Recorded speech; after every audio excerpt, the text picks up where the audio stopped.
এবার সে বলতেছে, হুজুর সামনে যে আমনের স্বর্ণটা আছে এটা কি করবেন?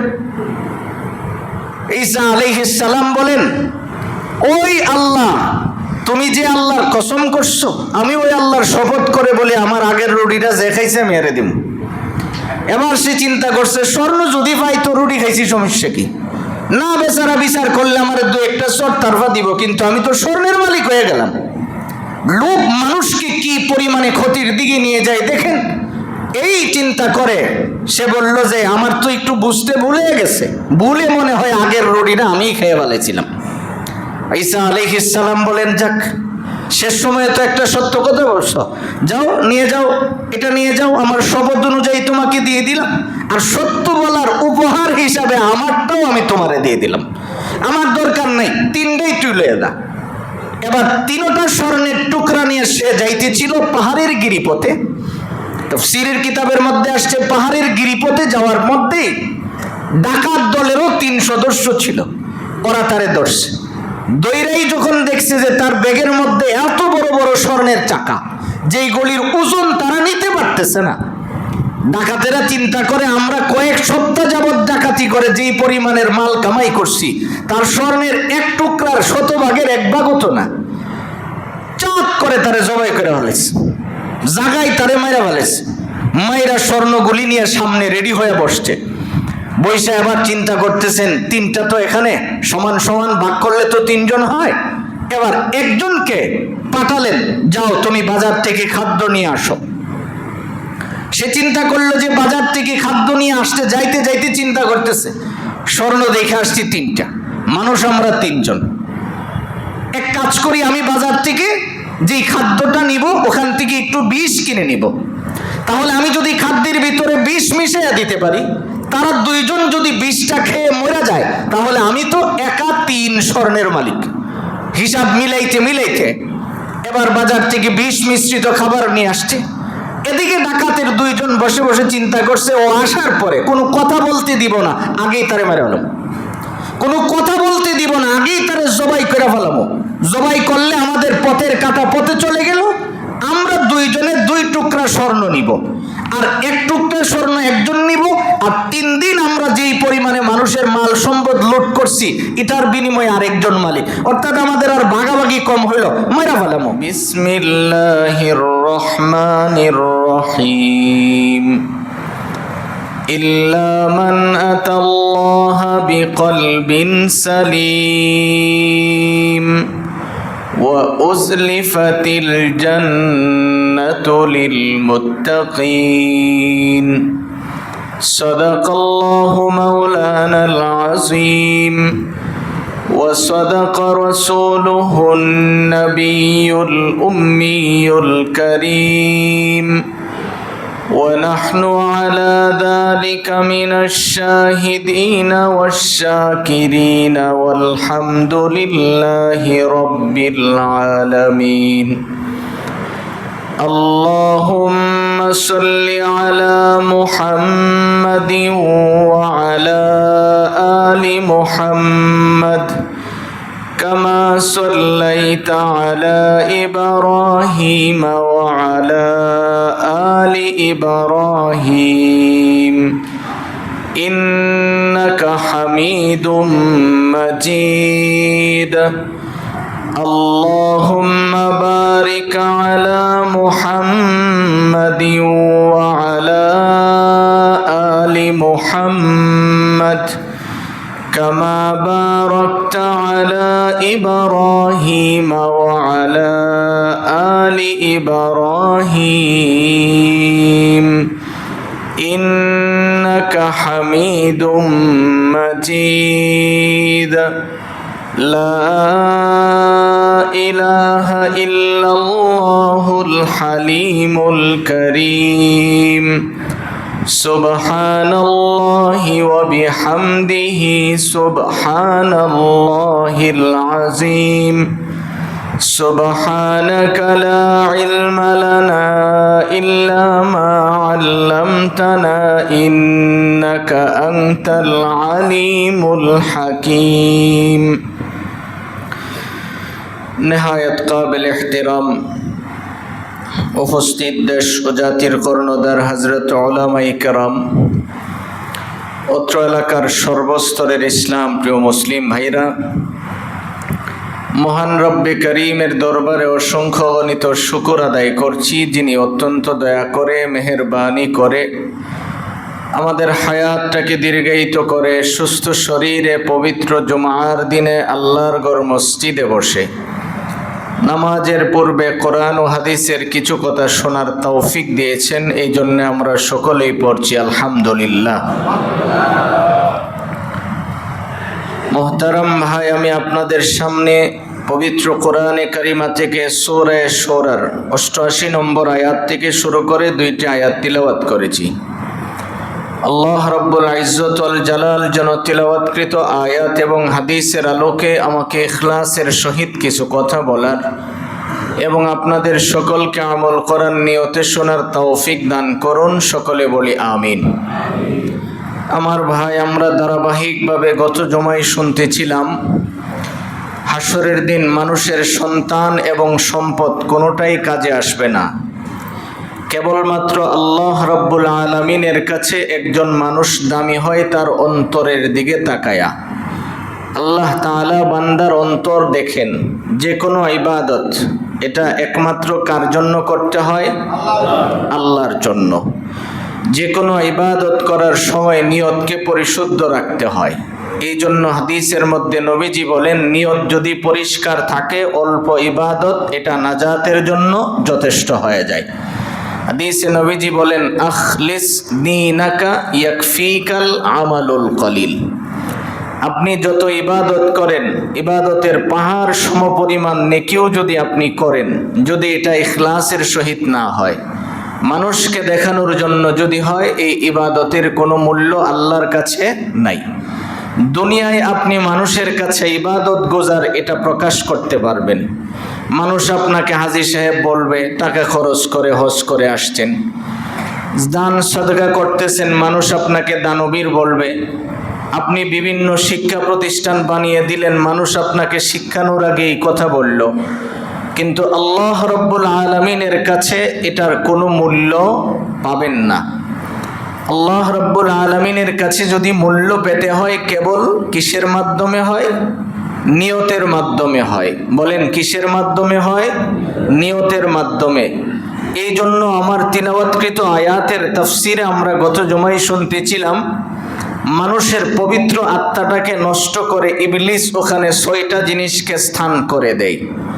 গত জুমায় যেই কথাটা আমরা শুনতেছিলাম যে শয়তান মানুষের কলবকে নষ্ট করার জন্য ওই জায়গায় খারাপ 7টা জিনিস রেখে দেয়।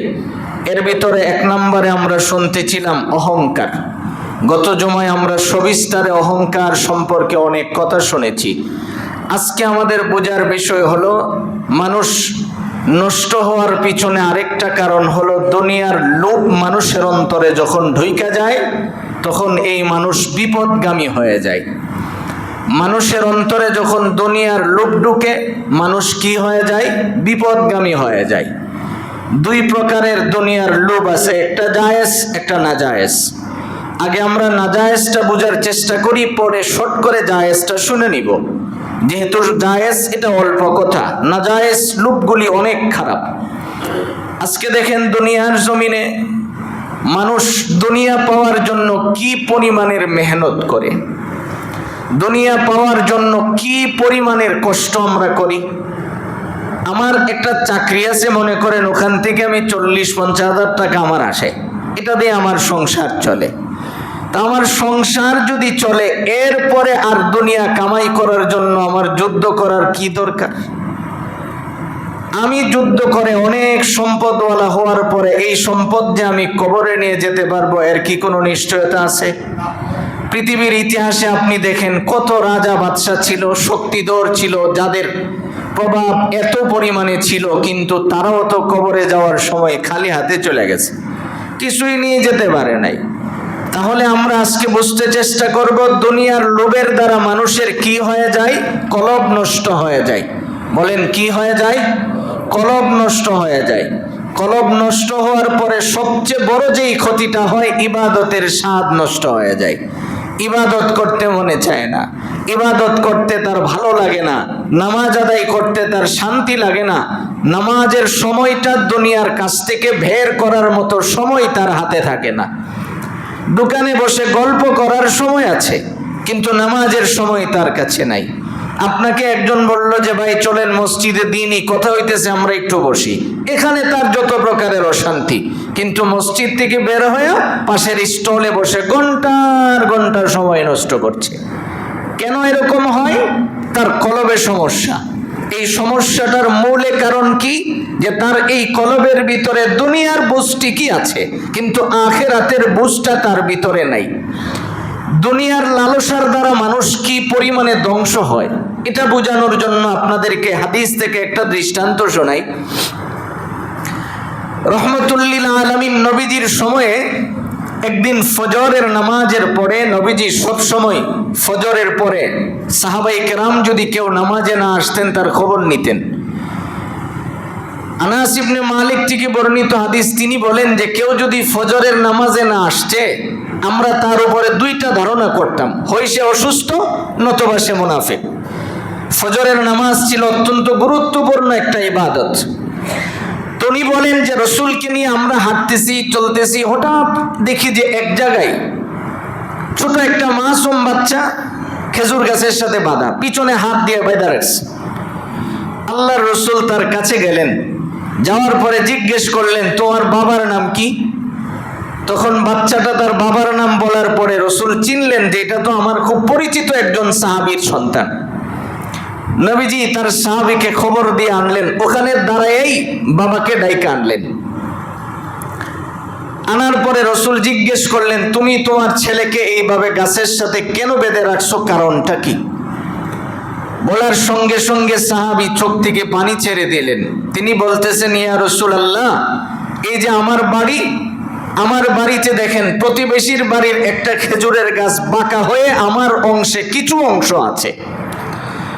তো খেজুর যখন পাকার মৌসুম হয়, আমাদের বাড়িতে আম কাঁঠাল যেমন পাকে এরকম না, খেজুর এক দুইটা পাইকা পড়ে গেলেই মালিক বুঝতে পারে যে এখন খেজুর পাইকা গেছে, পুরাটা কাইটা নিয়ে আসে, এটা আর রাখে না। আমাদের যাদের জাম গাছ আছে দেখবেন 2-4 দিনই থাকে পাকলে, তো এক দুইটা পড়লেই মালিক বুঝে যে এই গাছের জাম পাইকা গেছে, এখন পাইরে ফেলতে হবে, নতুবা 2-4 দিন পরে আর পাওয়া যাবে না। তো সাহাবী বললেন তোমার বাড়ির পাশে খেজুর গাছ আছে, তো এতে করে তুমি তোমার সন্তানকে কেন বাইধা রাখছো? এবার নবীজির সামনে দাঁড়ায় ওই সাহাবী জবাব দিল ইয়া রাসূলুল্লাহ, উনার বাড়ির খেজুর গাছের 1-2টা পাকা খেজুর আমার বাড়িতে পড়ে, পড়ার কারণে আমার সন্তান সকালবেলা এই খেজুরগুলি কুড়াইয়া নিয়ে আসে, আইনা যখন খায় তখন সে আমার ছেলেটাকে পাইলে মারধর করে এবং আমার বংশ পরম্পরায় মুরব্বীদেরকে নিয়ে সে গালিগালাজ করে, আমার অনেক লোকজনকে নিয়ে সে গালিগালাজ করে, কিন্তু আমি গরিব মানুষ, আমার সাধ্য নাই, আমি খেজুর কিনে এনে তাকে খাওয়াতে পারি না। এই জন্যে রসুল আমি আমার সন্তানটাকে আমার সীমানায় বাইধা রাখছি, সে যেন ওখানে যেতে না পারে। সাহাবী বলেন যে আমি নবীজির এই কথাটা শোনার পরে দেখি যে রসুলের চোখ দুইটার মধ্যে পানি টলমল করতেছে। নবীজি আবার বললেন যার বাড়ির খেজুর গাছ সেও তো আমার সাহাবী। নবীজি তার বাড়ির থেকে ওনার বাড়ির কাছে গেলেন, যাওয়ার পরে সাহাবীকে ডাইকায় না জিজ্ঞেস করলেন যে এই খেজুর গাছের মালিক কি তুমি? সেই স্পষ্ট জবাব দিল জি হ্যাঁ ইয়া রাসূলুল্লাহ, এই খেজুর গাছের মালিক আমি। নবীজি বললেন তোমার গাছের 2-1টা খেজুর তোমার প্রতিবেশী ভাইয়ের বাড়িতে পড়ে? সাহাবী বললেন জি পড়ে। এবার নবীজি বললেন পড়ার পরে তার ছোট বাচ্চা এগুলি কুড়াইয়া খাইছে কি? হ্যাঁ খাইছে। খাওয়ার পরে তুমি নাকি গালিগালাজ করছো? সে জবাব দিল জি হ্যাঁ অবশ্যই আমি গালিগালাজ করছি, আমার খেজুর খাইছে তো আমি গালিগালাজ করতেই পারি। এবার নবীজি বললেন শোনো, আমি রসুল বলতেছি তোমার প্রতিবেশী তোমার বাড়ির পাকা খেজুর 2-1টা পড়ার পরে এটা যে খাই, এই খাওয়া খেজুরগুলির কারণে আমি রসুল সাক্ষী দিব আল্লাহর কাছে, এর বিনিময়ে আল্লাহ তোমাকে জান্নাতের উত্তম ফল খাওয়ার সুযোগ করে দিবেন। উত্তর সাহাবীদের ভাইয়েরা আপনারা বুঝলে আমাকে এই কথাটা জবাব দিবেন। যে জান্নাতের উত্তম ফল খাওয়ানোর জিম্মাদারিটা কে গ্রহণ করলেন? নবীজি গ্রহণ করলেন। বলেন কে গ্রহণ করলেন? এই কথাটা কত পার্সেন্ট শিওর? 1000%ও যদি থাকে তো 1000% শিওর হবে। কেননা এই কথাটা আমাদের নবীজি বলছেন, যার জবানের একটা কথাও কখনো মিথ্যা বলেন নাই। নবীজি এই কথা বলার পরে সাহাবী বললেন, পরকাল তো অনেক পরে, আপনি আমার দুনিয়ায় কি লাভ হবে এটা বলেন। জোরে বলুন নাউজুবিল্লাহ। খেজুরের গাছওয়ালা নবীজির সাথে সঙ্গে সঙ্গে জবাব দিলেন যে পরকাল তো মরার পরে, আপনি আমার দুনিয়ায় কি লাভ হবে এটা বলেন। তো যিনি কথাটা বলছেন তিনি ছিল মুনাফিক, নামদারি মুসলমান, কিন্তু সে জবাব দিল যে আমার দুনিয়ায় কি হবে আপনি এটা বলেন, আমি দুনিয়ার জিনিস চাই, যেহেতু গাছ আমার দুনিয়ায়। এই কথাটা শোনার সঙ্গে সঙ্গে রাসূল অনেক চিন্তিত হয়ে গেলেন। নবীজি পেরেশান হয়ে গেলেন যে এই কথাটা সে বলল কি করে আমার সামনে, যে আখিরাতকে সে পিছনে ফেলে দিয়া দুনিয়া সামনে নিয়ে আসছে। আল্লাহ রাব্বুল আলামিন কোরআনে কারিমায় এই কথাটা স্পষ্ট বলেছেন। আল্লাহ তাআলা বলেন, দেখো দুনিয়ার জমিনে তুমি যে দেখতেছো, বাল তুসিরুনাল হায়াতাদ দুনিয়া ওয়াল আখিরাহ খায়রু ওয়া আবকা। আল্লাহ রাব্বুল আলামিন বলেন, শোনো যে দুনিয়াকে তুমি যেটা দেখতেছো এটা উত্তম না, উত্তম হলো তোমার পরকালটা। তুমি যদি পরকালটাকে সুন্দর বানাতে পারো তাহলেই নি তুমি দামি। এই কথাটা শোনার পরে নবীজি এত পরিমাণে কষ্ট পাইলেন, তাফসীরের কিতাবে আসছে এত পরিমাণে কষ্ট পাইলেন, রাসূল চুপ হয়ে গেলেন। আল্লাহ রাব্বুল আলামিন সঙ্গে সঙ্গে আয়াত নাজিল করে বলেন, ফাযাক্কির ইন্নাফাতিয যিকরা। রাসূল আপনি চুপ হয়েন না, আপনি ওয়াজ করতে থাকেন। এখান থেকে কারো না কারো হিদায়াত আসবে, কেউ না কেউ হিদায়াত গ্রহণ করবে। দুই একজন আপনার সাথে উল্টাপাল্টা জবাব দিলে আপনি মন খারাপ করার কোনো কারণ নাই, আপনি আপনার ওয়াজ বন্ধ করবেন না। এবার নবীজি সাহাবায়ে কেরামদেরকে বললেন, তোমাদের ভিতরে কেউ আছো কি এই খেজুর গাছটা কিনে তুমি তোমার ভাইকে হাদিয়া দিয়ে দিবে? এই কথাটা নবীজি বলার পরে একজন সাহাবী, রাসূল তো চলে আসতেন, ওর বাড়িতে গেছে, যা বলতেছেন আপনি খেজুর গাছটা আমার কাছে বিক্রি করবেন। তো চিন্তা করছে আমি এমন দাম চাইবো যাতে করে আমার কাছ থেকে কিনে না নিতে পারে। মসজিদে কুবার পাশে অনেক দামি একটা খেজুরের বাগান ছিল সাহাবীর। তো সে বলতেছে ওই বাগানে 1000-এর উপরে গাছ আছে, ওই বাগানটা যদি আমারে দিয়ে দাও আমি একটা গাছ তোমাকে দিয়ে দিতে পারি। সাহাবী আবার মুস্কি হাসি দিয়ে কই, মিয়া তুমি তো চাইতে গিয়ে হারে গেলা, তুমি তো চাইতে গিয়ে হারে গেছো, কারণ তুমি আমার কাছে একটা মাত্র বাগান চাইছো। আমার তো এরকম মদিনাতে আরো বেশ কয়েকটা বাগান আছে। তুমি জানো না আমার কাছে এই গাছটার কত দাম, কারণ এই গাছটা যদি আমি কিনে দিতে পারি, এই গাছের পরিবর্তে জান্নাতের জিম্মাদার হয়েছেন মুহাম্মদুর রাসূলুল্লাহ সাল্লাল্লাহু আলাইহি ওয়াসাল্লাম। তুমি জানো না আমার কাছে এই গাছটার মূল্য কত। কাজেই তুমি যদি আমার জীবনের সমস্ত সম্পত্তিগুলি নিয়ে নিতে, তাহলে আমি সব বিনিময়ে এই গাছটা কিনে নিয়ে আমি আমার রাসূলের সামনে পেশ করতাম। এবার 1000 গাছের উপরে তার বাগান ছিল, বিনিময়ে গাছটা কিনে নিয়ে আসছেন। আইনা নিয়া নবীজির কাছে যায় যখন কাগজপত্র দিলেন, রাসূল আমি তার গাছ কিনে নিয়ে আসছি। এবার নবীজি তার কাছে এই কাগজটা পৌঁছে দিয়া রাসূল যে একটা মুস্কি হাসি দিছেন, সাহাবায়ে কেরাম বলেন যে নবীজির মুখ থেকে যে হাসিটা দেখছি আমাদের কাছে মনে হয়েছে দুনিয়া আমাদের কাছে কিছু না। এই জন্য মুহতারাম ভাই, দুনিয়ার লোভ এত খারাপ, দুনিয়া যদি কোনো মানুষের হৃদয়ে ঢুইকা পড়ে, নবীজির কাছে দাঁড়ায় যেমন ইহুদিরা না, মুনাফিক একজন সাহাবী নাম ধারণ করা, তিনি যে কথাটা বলছিলেন যে পরকাল পিছনে রাখেন, ইবলিস চাই এটাই যে আমি যদি দুনিয়া কোনো মানুষের কলবে ঢুকায়া দিতে পারি, তখন মানুষ পরকাল পিছনে ফেলে দেয়, মানুষ পরকাল পিছনে রাখে। মানুষ চিন্তা করে যে আমার পরকাল তো অনেক পরে, আগে আমি ইহকালে কি পেলাম। এবার দেখেন দুনিয়া ইহকালেও মানুষের ক্ষতি করে। আপনি মনে করতেছেন যে দুনিয়া আপনাকে সাময়িক কিছু দিচ্ছে না, দুনিয়া আপনাকে দুনিয়ায় ক্ষতি করে। কি পরিমাণে দুনিয়ায় ক্ষতি করবে জানেন? কিছু কিছু মানুষ দুনিয়া পাওয়ার জন্য দেখেন বেপরোয়া হয়ে পড়ে, যার কারণে গোটা দুনিয়া তার শত্রু হয়ে দাঁড়ায়, গোটা দুনিয়া তার শত্রু হয়ে যায়। এর একটা উদাহরণ আপনারা হয়তো দেখেছেন কিছুদিন আগে ঢাকার মানিকগঞ্জ অথবা দুহারের দিকের আপন দুই ভাই, মধ্যপ্রাচ্যে কোন দেশে থাকে, ইউরোপের কোন দেশে থাকে, এক ভাই আরেক ভাইকে ছুরিকাঘাত করে মাইরা ফেলাইছে, আবার লাইট দিয়া তার বাড়িতে এসে মোবাইলে ফোন দিয়া দেখাইছে ভাইয়ের লাশটা মাইরা ফেলাইয়া রাখছে। আপনি চিন্তা করেন দুনিয়া তারে কোন জায়গায় নিয়ে দাঁড় করাইছে। একজন মুসলমানকে গালি দেওয়া কুফরি, একজন মুসলমানকে হত্যা করা, সে তো মুসলমানের কাতারে থাকে না, ওখানে আবার আপন রক্তের ভাইকে সম্পত্তির জন্য মেরা ফেলাইছে। তো ওই দেশের আইনে তো তার ফাঁসি হয়ে যাবে। এখন তো সে দুনিয়াও ভোগ করতে পারলো না। তাহলে আপনি যদি মনে করেন যে দুনিয়ার পিছনে দৌড়ে আপনি লাভবান হবেন, আপনি বোকার স্বর্গে বাস করেন। কারণ দুনিয়া কাউকে ভালোবাসে না, দুনিয়া কাউকে জায়গা দেয় না। এটা সাময়িক সময় দুনিয়ার জায়গায় থাকে। আপনি যখন মরে যাবেন তো দুনিয়ার জায়গায় থাকবে, কিন্তু আপনি চলে যাবেন এটাই নিশ্চিত। দুনিয়া তো মরিচিকার মতো, স্বপ্নের মতো দুনিয়া। ঘুমায়া স্বপ্ন দেখতেছেন আপনি আমেরিকা গেছেন, ওখানে যাওয়ার পরে গ্রিন কার্ড পাইছেন, পাওয়ার পরে আপনি ওখানে নির্বাচন হবে, দীর্ঘ বেশ কয়েক বছর থাকছেন, আপনি ওখানকার পার্লামেন্ট মেম্বার হয়েছেন, ঘুমতে ওটা দেখেন জয়দেবপুর স্টেশন, বিছনা ছাড়া শুয়ে রয়েছেন। এটাই হলো দুনিয়া। আপনি হাসেন না, নিজেকে জিজ্ঞেস করেন, নীরবে নিজেকে জিজ্ঞেস করেন, এটাই দুনিয়া। কারণ দুনিয়া স্বপ্নের মতো, মরিচিকার মতো। এখানে আপনি মরুভূমির এক প্রান্তে, যারা আরব দেশ সফর করেছেন আপনারা দেখেছেন, এক জায়গায় দাঁড়াইলে অনেক দূরে মনে হয় যে পানির মতো চিকচিক করতেছে। আপনি মাইল কি মাইল, হাজার মাইল গাড়ি দিয়ে দৌড়তে পারবেন, পানি পাবেন না, খালি ধুলা দেখবেন। তো এই জন্য দুনিয়া হলো এরকম ধোঁকা। এটা আপনাকে দেখাবে যে আপনি দৌড়তেছেন আর পিছনে দৌড়াইতেছেন, কিন্তু পাচ্ছেন না কিছুই।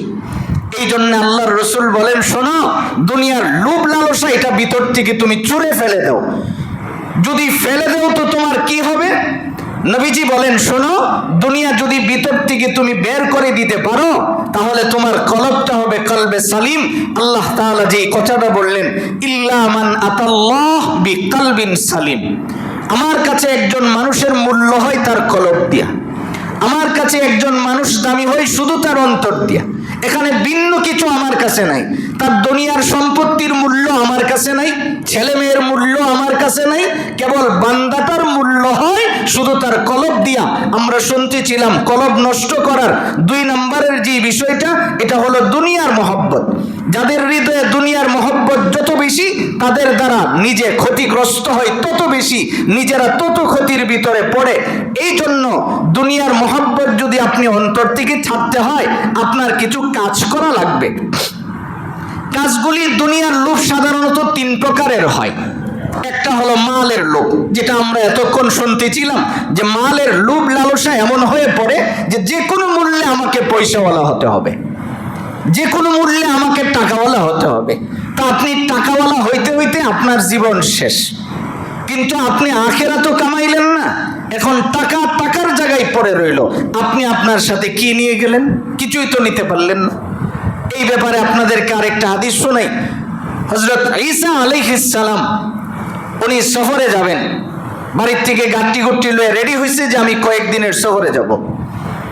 এমন সময় একজন পথিক মুসাফির আইসা বলতেছে, আমি একজন মুসাফির, আপনি আমাকে আপনার সাথে নেন, আপনার সফর সঙ্গী হয়ে আমি আপনার সাথে সফর করতে চাই।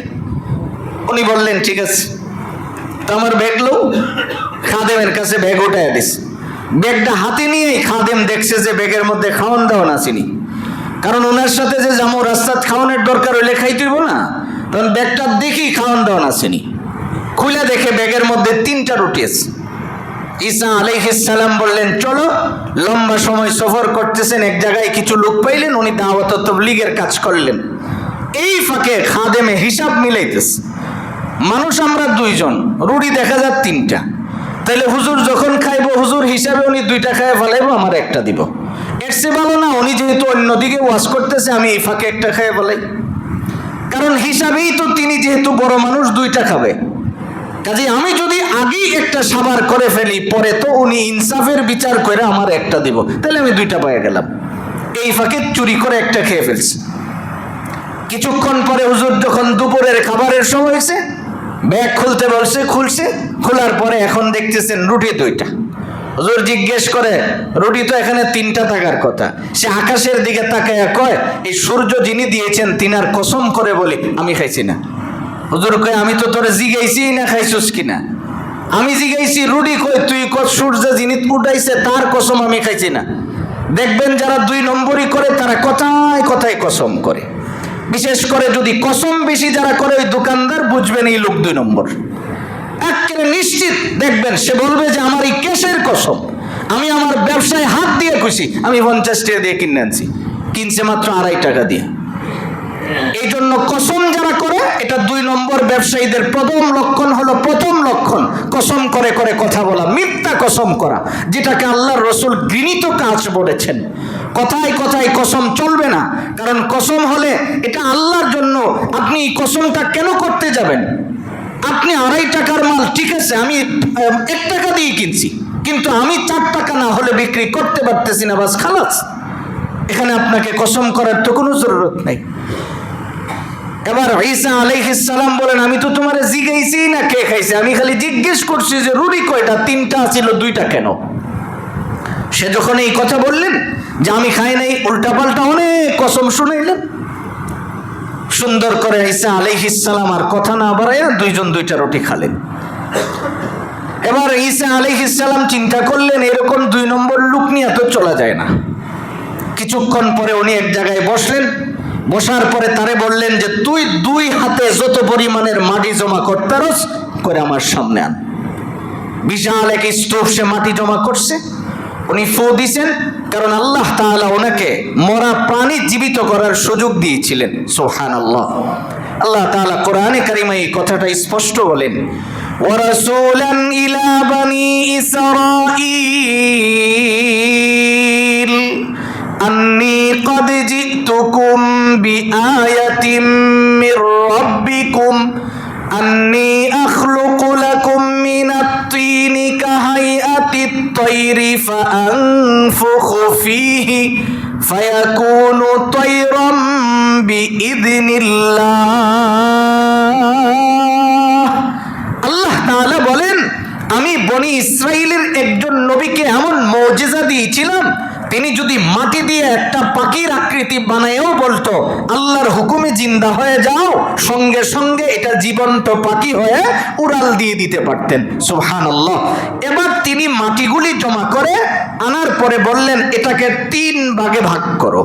3 ভাগে ভাগ করার পরে তিনি এটাকে সোনা বানিয়ে দিলেন, স্বর্ণ বানিয়ে দিলেন। দেওয়ার পরে এবার 3টা ভাগ, একটা উনি নিজের ব্যাগে ঢুকালেন, আরেকটা ওই খাদেমকে দিলেন, আরেকটা সামনে থয়ে বয়ে রয়েছে। এবার সে বলতেছে হুজুর সামনে যে আমনের স্বর্ণটা আছে এটা কি করবেন? ঈসা আলাইহিস সালাম বলেন ওই আল্লাহ, তুমি যে আল্লাহর কসম করছো আমি ওই আল্লাহর শপথ করে বলে আমার আগের রুটিটা যে খাইছে আমি এরে দিব। এবার সে চিন্তা করছে স্বর্ণ যদি পাই তো রুটি খাইছি সমস্যা কি, না বেচারা বিচার করলে আমার 2-1টা চট তারফা দিব, কিন্তু আমি তো স্বর্ণের মালিক হয়ে গেলাম। লোভ মানুষকে কি পরিমাণে ক্ষতির দিকে নিয়ে যায় দেখেন। এই চিন্তা করে সে বলল যে আমার তো একটু বুঝতে ভুলে গেছে, ভুলে মনে হয় আগের রুটিটা আমি খেয়ে ফেলেছিলাম। ঈসা আলাইহিস সালাম বলেন যাক শেষ সময়ে তো একটা সত্য কথা বলছো, যাও নিয়ে যাও, এটা নিয়ে যাও, আমার শপথ অনুযায়ী তোমাকে দিয়ে দিলাম, আর সত্য বলার উপহার হিসাবে আমারটাও আমি তোমারে দিয়ে দিলাম, আমার দরকার নাই, 3টাই তুলে দা। এবার 3টা স্বর্ণের টুকরা নিয়ে সে যাইতেছিল পাহাড়ের গিরিপথে। তাফসীরের কিতাবের মধ্যে আসছে পাহাড়ের গিরিপথে যাওয়ার মধ্যে ডাকাত দলেরও 3 সদস্য ছিল, ওরা তারে ধরছে। দৈরাই যখন দেখছে যে তার ব্যাগের মধ্যে এত বড় বড় স্বর্ণের চাকা, যেইগুলির ওজন তারা নিতে পারতেছে না, ডাকাতেরা চিন্তা করে আমরা কয়েক সপ্তাহ যাবৎ ডাকাতি করে যেই পরিমাণের মাল কামাই করছি তার স্বর্ণের 1 টুকরার 100 ভাগের 1 ভাগও তো না। চাপ করে তারে জবাই করে ফেলেছে, জাগায় তারে মাইরা ফেলেছে। মাইরা স্বর্ণগুলি নিয়ে সামনে রেডি হয়ে বসছে। বৈশা এবার চিন্তা করতেছেন 3টা তো এখানে সমান সমান ভাগ করলে তো 3 জন হয়। এবার একজনকে পাঠালেন, যাও তুমি বাজার থেকে খাদ্য নিয়ে আসো। সে চিন্তা করলো যে বাজার থেকে খাদ্য নিয়ে আসতে যাইতে যাইতে চিন্তা করতেছে স্বর্ণ দেখে আসছি 3টা, মানুষ আমরা 3 জন, এক কাজ করি আমি বাজার থেকে যেই খাদ্যটা নিব ওখান থেকে একটু বিষ কিনে নিব। তাহলে আমি যদি খাদ্যের ভিতরে বিষ মিশিয়ে দিতে পারি, তারা দুইজন যদি বিষটা খেয়ে মরে যায়, তাহলে আমি তো একা 3 স্বর্ণের মালিক। হিসাব মিলাইতে মিলাইতে এবার বাজার থেকে বিষ মিশ্রিত খাবার নিয়ে আসছে। এদিকে ডাকাতের 2 জন বসে বসে চিন্তা করছে, ও আসার পরে কোনো কথা বলতে দিব না, আগেই তারে মেরে হলাম। কোনো কথা বলতে দিব না, আগেই তারে জবাই করে ফেলাবো। জবাই করলে আমাদের পথের কাটা পথে চলে গেল।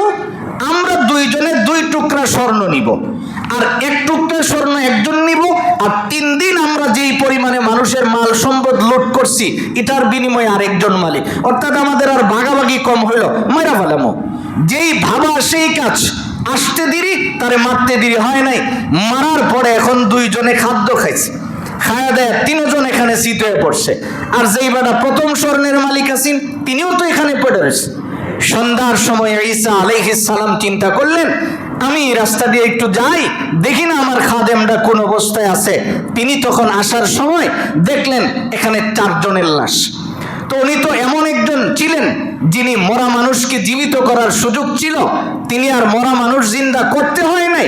ওখানে দাঁড়ায় চোখ বন্ধ করার পরে আল্লাহ রাব্বুল আলামিন সঙ্গে সঙ্গে জানায়া দিলেন, দেখো তোমার কাছ থেকে যে লোক চুরি করে স্বর্ণ নিয়ে আসছিল দুনিয়ার লোভের কারণে, আর যারা রাস্তার মধ্যে বসে বসে ডাকাতি করছিল দুনিয়ার লোভে, উভয় লোভওয়ালা একসাথে এক জায়গায় মরা পড়ে রয়েছে।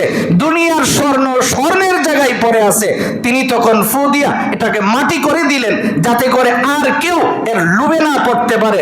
হাদিস শুনাইতে গিয়া আপনার আমার নবী শুনাইছেন, দেখো আর দুনিয়া জিফাতুন, রাসূল বলছেন যে দেখো দুনিয়া এটা আল্লাহ রাব্বুল আলামিনের কাছে একটা মৃত প্রাণীর মতো। কিসের মতো? মৃত প্রাণীর মতো। মৃত প্রাণী যেমন তুমি তোমার বাড়িতে সুন্দর করে সাজায়া গুছায়া রেখে দাও না, যদিও তুমি মনে করো 2 লক্ষ টাকা দিয়ে কোনো মানুষ একটা গাভী কিনছে, গাভীটা মরে গেলে আপনি তো আর এটাকে সাজায় গুছায় বাড়িতে রেখে দেন না, এটাকে নিয়ে আপনি খালে বিলে ফেলে দেন। আল্লাহর রাসূল বলেন মৃত প্রাণী দুনিয়া হলো এরকম পচা দুর্গন্ধযুক্ত প্রাণী। তুমি যেমন বাড়ির থেকে বের করে দাও এটার দুর্গন্ধ থেকে বাঁচার জন্য, ঠিক দুনিয়াও এরকম মৃত প্রাণীর মতো। এটাও যদি তুমি তোমার কলবের মধ্যে রাখো ওখান থেকে পচা দুর্গন্ধ বের হবে। এবার আসুন আমরা ভালো কথা, আসল কথাটা বুঝতে চেষ্টা করি। এই কথাটাই আল্লামা জালালউদ্দিন সুয়ুতী রহমতুল্লাহ আলাইহি লিখেন যে মরণ, দুনিয়া যেমন পচা গন্ধ বের হয় বুঝলাম, কারো হৃদয়ে যদি দুনিয়া থাকে তাহলে ওনার মুখ দিয়া তো আর কলবের পচা দুর্গন্ধ বের হয় না। আল্লামা জালালউদ্দিন সুয়ুতী বলেন বের হয়, কিন্তু তুমি বুঝো না, দুনিয়ার লোভের কারণে আপন ভাইকে সে শত্রু ভাবে, এটাই তার কলবের পচা দুর্গন্ধ। দুনিয়ার লোভের কারণে সম্পত্তির ভাগাভাগিটা একটু বেশি পাওয়ার জন্য সে আপনকে পর করে ফেলে, এটাই তার কলবের দুর্গন্ধ। আর এই দুর্গন্ধের সবচেয়ে বড় যেই ক্ষতিটা হয়, সে মানসিক যে তার একটা শান্তি আছে এটা হারিয়ে ফেলে। দুনিয়াদারের মানসিক কোনো শান্তি নাই। আপনি পরীক্ষা করে দেখেন, এখানে জোরপুকুর বাজার একটা দোকান আছে, যার দুনিয়ার বেশি লোভ আছে ওখানে বৈশা বৈশা দেখবেন সারাদিন চিন্তা করে এখান থেকে লাভ করে ব্যবসাটা উঠায়া কি করে বাজারে নেওয়া যায়। কোনো কারণে বাজারে যাইতে পারলে এখন তার চিন্তা হয় কি করে রাজধানী ঢাকায় যাওয়া যায়, কারণ এখন তো আর গাজীপুর থেকে ঢাকায় যেতে কষ্ট হয় না। আগে এনে দিন মাইনার সময় যেত, এখন তো সময় লাগে না, সরে যাওয়া যায়। এখন চিন্তা করে ঢাকায় কি করে যাবে, ওখান থেকে সে থাইল্যান্ড মালয়েশিয়া কি করে ব্যবসা নিবে। অর্থাৎ একটা না একটার পরে তাকে দুনিয়ার দিকে দাবিত করে রাখে। কিন্তু এদিক দিয়ে তার বয়সের আস্তে ধীরে ধীরে বয়সে যে সে নজু হচ্ছে, আস্তে ধীরে ধীরে সে যে কবরের কাছাকাছি যাইতেছে, তার এই ধরনের কোনো খবরই থাকে না। এই জন্যে আল্লাহ রাব্বুল আলামিন কোরআনে কারিমায় বলেন, শোনো, যেই 2 জিনিস নিয়ে তুমি ব্যস্ত হয়ে পড়ছো, তুমি তোমার সন্তান, তোমার সম্পত্তি, এই 2টা জিনিস নিয়ে যে তুমি ব্যস্ত হয়ে পড়ছো, তুমি কি এই ব্যস্ত হওয়ার কথা ছিল?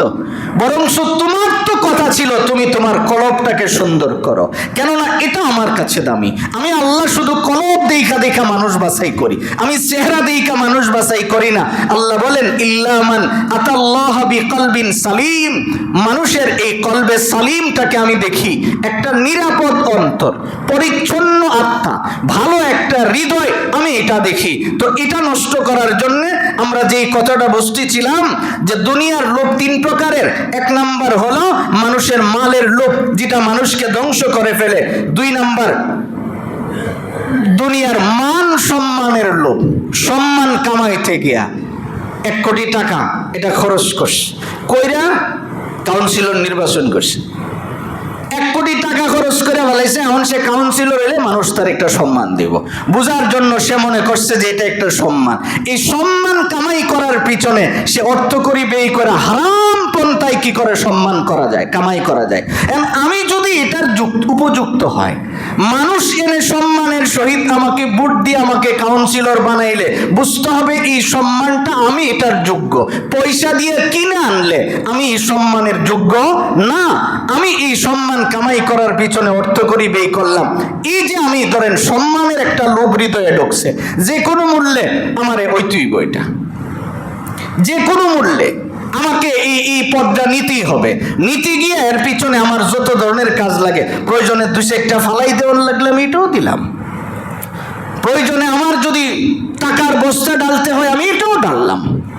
অর্থাৎ এই যে একটা লোভ যে আমি দুনিয়ার সম্মান কুড়াবো, তো দুনিয়ার সম্মান পয়সা দিয়ে কুড়ানো যায় না। সাময়িক একটা চেয়ার দখল করা যায়, কিন্তু এটা ভালোবাসা, এটা পয়সা দিয়ে কুড়ানো যায় না, এটা দুনিয়া দিয়ে কুড়ানো যায় না। আল্লাহ প্রদত্ত হয়, রব্বুল আলামিন যারে পছন্দ করেন এমনিতেই তারে ওই জায়গায় বসায় দেন যদি আল্লাহ প্রদত্ত হয়। কিন্তু আমরা চাই ওটাকে নিজে কুক্ষিগত করার জন্য, আর তখন কিন্তু চিন্তা থাকে আমার যদি এই পাওয়ারটা হয় তাইলে এই সবগুলি তো আমার।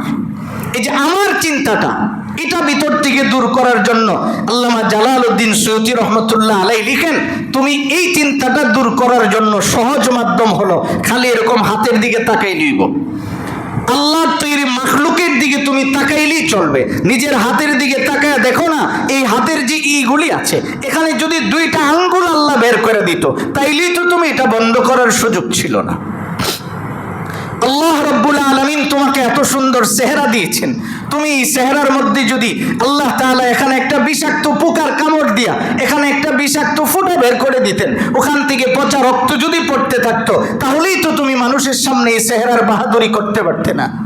জালালউদ্দিন সুয়ুতী বলেন, শুধু তুমি তোমাকে নিয়ে ভাবো, আর কিছু করতে হবে না। তো তুমি যে সম্মানের লোভটা ভিতরে ঢুকাইছো যে আমার এই সম্মান কামাই করতে হবে, তুমি দুনিয়ার লোভ ঢুকাইছো তোমার এই দুনিয়া কামাই করতে হবে, এই চিন্তাটা তোমার ভিতর থেকে মুহূর্তের ভিতরে বের হয়ে যাবে যদি তুমি খালি নিজেকে নিয়ে ভাবো যে আমি কি ছিলাম। ইতিহাস আপনারা তালাশ করে দেখেন, নবীজির সময় একজন কুস্তিগীর ছিল যার নাম ছিল রুকানা। সে ভাবতো আরবে তার চেয়ে শক্তিশালী আর কেউ নাই, যারে ভাইতো এর সাথে পায়ে পাড়া দিয়ে ঝগড়া লাগার চেষ্টা করত, কারণ সে জানে তার বাহুতে অনেক শক্তি, তার সাথে কেউ কুস্তি লড়াই করে পারে না। এই লোক একদিন রাস্তা দিয়ে হাঁটতেছে, হঠাৎ করে দেখে আপনার আমার নবীজি হাঁটতেছেন। রসুলের সামনে যাওয়ার পরে জিজ্ঞেস করে, আমারে চিনো? আল্লাহ রসুল বলেন, তোমাকে আমি কেন চিনব? কত মক্কার না তুমি? নবীজি বলেন, অবশ্যই। কত মক্কার হইলে তো আমার চিনার কথা। রসুলজিকে কেল্লিগে চিনতাম। তুমি জানো না আরবের প্রসিদ্ধ একজন কুস্তিগীর রুকানা? আমি তো রুকানা। এবার আল্লাহর রসুল সাল্লাল্লাহু আলাইহি ওয়াসাল্লাম তারে জিগায়, তা আমারে কেল্লিগে চিনাইতেছো তুমি? আমি এত বড় একজন কুস্তিগীর, তোমার চিনতে হইব না? রসুল বলেন, তো আমার সাথে কুস্তি লাগবা? এই লাগবা কুস্তি পরে এর কলজা কামড় মারছে। এই পর্যন্ত তো কেউ আমাকে এই কথা জিজ্ঞেস করে নাই, তো যিনি জিজ্ঞেস করছে নিশ্চয়ই তার এই ধরনের যোগ্যতা আছে। এর কলিজায় কামড় শুরু হয়ে গেছে। কিন্তু এখন যদি সে এখান থেকে হাইরা যায় তাহলে তো লজ্জায় বাঁচে না, কহা লাগবে তো। নবীজি বলেন, দিন তারিখ ঠিক করো। কোনা তো তুমিই করো। আল্লাহর রসুল বলেন, আমি করার দরকার নাই, তুমিই কো। তো রুকানা চিন্তা করলো, আমি যদি 7 দিন খায়া দেয় আই তাইলে আরেকটু ভালো না, শরীর আরেকটু ডিম ডাম খাইলাম। এবার সে 7 দিনের সময় নিয়ে দিন তারিখ করছে। আরবের হাজার হাজার মানুষ আসছে দেখার জন্য। মুহাম্মদ সহজ সরল ভাবে চলাফেরা করে, তিনি রুকানার সাথে কুস্তি লাগবেন। মুসলমানের চেয়ে মুশরিকেরা আরো বেশি উৎসাহ নিয়ে আসছে। তাফসীরের কিতাবে আসছে, আসার পরে রসুল খালি তার কাঁধের মধ্যে এই জায়গায় হাত দিছে, দিয়ে এমনি আলগি দিয়ে যে নিচে ছাড়ছে, মরণ পর্যন্ত রুকানার বিছনার থেকে উঠছে না। তো কাজী বাহাদুরি যে আপনি করছেন, সব জায়গায় এইগুলি চলে না। আপনি শুধু নিজেরই নিয়ে চিন্তা করেন যে আমার এইগুলি যে দিছেন, যিনি দিছেন তিনি কে? বলেন না কে দিছেন? আল্লাহ দিছেন। বাস এইটুকুন চিন্তা করা যে আমি আমার বলতে কিছুই তো দেখতেছি না। যদি আমার বডিটা আমি যদি দৈনিক 5 বার খালি লাগাতার 1 ঘন্টার ভিতরে টয়লেটে আসা যাওয়া করি, আমি কি জায়গা থাকবো? আমারে কেউ সোজা করে ধরে না ধরলে আমি সোজাই তো হইতে পারতেছি না। তাইলে এখানে আমার বাহাদুরি করার কি আছে? আমার অহংকার করার কি আছে? আল্লাহ তাআলা বলেন মানুষ 2 জিনিস নিয়ে অহংকারী হয়, এক হলো সম্পদ আর এক হলো সন্তান। এই 2টা নিয়ে মানুষ অহংকার করে। এই 2টা নিয়ে অহংকার করার কোনো কারণ নাই। একমাত্র আল্লাহর কাছে অহংকারের বস্তু ওইটাই হবে যদি তুমি পবিত্র আত্মাওয়ালা হও, তাহলে হাসরের দিন তুমি সবচেয়ে দামি হয়ে যাবা। রাসূল তো এই কথাটাই বলেন। দেখো হাসরের দিন মানুষের হাতে যখন জান্নাতের সার্টিফিকেট ধরায়া দেওয়া হবে, অর্থাৎ তিনি যে আমল নামাটা ডান হাতে পাইছেন এটাই যখন পাবে, পাগলের মতো দৌড়াইতে থাকবে। দৌড়ে যায় বলবে, বাবার কাছে যায় বলবে, দেখো আল্লাহ আমাকে জান্নাতের সার্টিফিকেট দিয়েছেন, আমি আমার ডান হাতে আমল নামা পেয়েছি। তো ওই দিন হবে তোমার অহংকারের দিন। এছাড়া দুনিয়ায় তো তুমি অহংকার করার কোনো সুযোগ নাই। কারণ আমি জান্নাতি না জাহান্নামী এটা তো আমি বলতে পারি না, এটা যিনি বলতে পারেন তিনি কে? আল্লাহ তাআলা এই কথাটাই বলেন, ইয়াউমা লা ইয়ানফাউ মালুন ওয়ালা বানুন ইল্লা মান আতাল্লাহ বিকলবিন সালিম ওয়া উজলিফাতিল জান্নাতু লিল মুত্তাকিন। আল্লাহ তাআলা বলেন, হাবিব আপনি দুনিয়ার মানুষদেরকে বলে দেন, দুনিয়ার জমিনে তারা মনে করে তাদের সন্তান দিয়ে ওরা দামি হয়ে গেছে। দুনিয়ার জমিনে মনে করে আমার অনেক মাল আছে, এই জন্য আমি অনেক মালওয়ালা। এইগুলি নিয়ে তারা যেন বাহাদুরি না করে। এইগুলি আমার কাছে কোনো গণনার বিষয় না। কেবল আমার কাছে দামি হয় শুধু কলবে সালিম, একটা অন্তর। যাদের অন্তরটা সুন্দর হয়ে যায়, যাদের অন্তর নীরবতা পালন করে, যাদের অন্তরের ভিতরে তাওয়াজু লালন করে, যাদের অন্তরের ভিতরে এইটুকুন ঢুকায় মানুষের সামনে গেলে বিনয়ী হয়ে দাঁড়ায় যায়। যেমন ভাবে নামাজে দাঁড়ানোর সময় বিনয়ী হয়ে দাঁড়ায় যায়, ঠিক তেমনি ভাবে মানুষের সামনে অহংকার করে কথা বলে না, অত্যন্ত বিনয়ী ভাবে কথা বলে।